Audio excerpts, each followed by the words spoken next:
Hi everyone, it's Brittany and Katie with the QTeam in Rochester, New York. This is our 4-part series for our sellers, start to finish, on what the process is like to sell your house. So we are going to go through in each of these steps, the process from when you start thinking about selling your house, even, if you're not 100% sure, all the way until the closing of your house if you're selling. So this is part 1. Part 1 is our pre-selling consultation.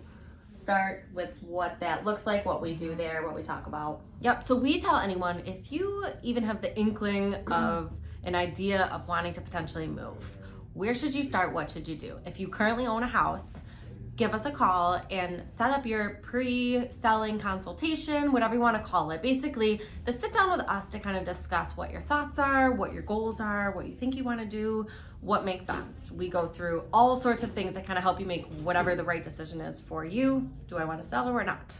A disclaimer for this, your house does not have to be perfect for my this gosh, meeting. no. A lot of people are like, but it's not show ready. I promise I'm ready. going to declutter some. I know that's what you're going to tell me. We understand. So it doesn't have to be perfect. We don't care if your kids are there.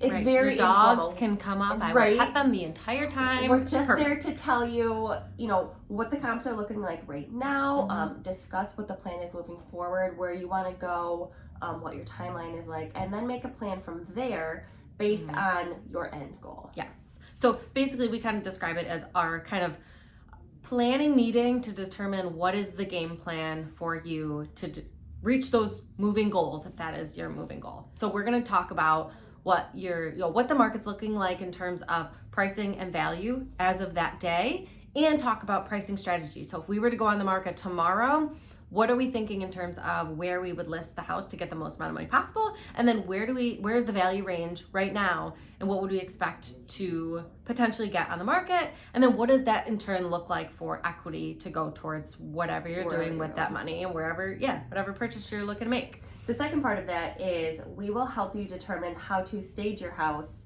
for when the time is right for us to list. So that, don't be scared. That's not, you have to hire a professional stager and paint everything and move everything. That's not the case. We'll go room by room with you and say, we think this room is great. Don't touch a thing. Or we think this room could be better suited if you take out one of these pieces of furniture, just move this over here. We just wanted to show them the best light possible.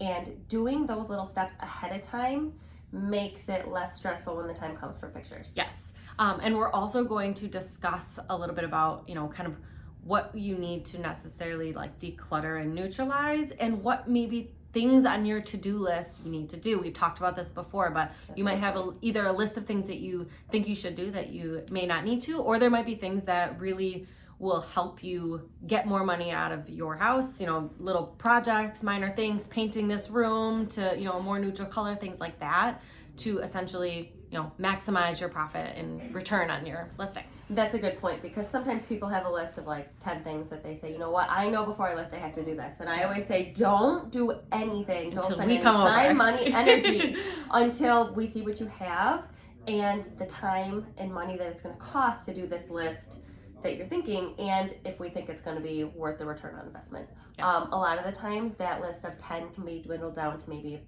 3 or 4. 1 to 3, right? Yeah. Yeah. You likely don't have to do as much as you're thinking. Right, especially with the market the way it is now. Speaking of time, we also will discuss your timing needs for what you want. So let's say you're like, I want to be out of here and in something else, before the next school year starts, or by the end of the year, or we'd like to do something right away. We will discuss that timing and kind of determine, what makes the most sense in terms of the market conditions and what your goals are, and in terms of your life and what's going to make the most sense for you, to kind of work with our game plan to determine, when should we consider listing.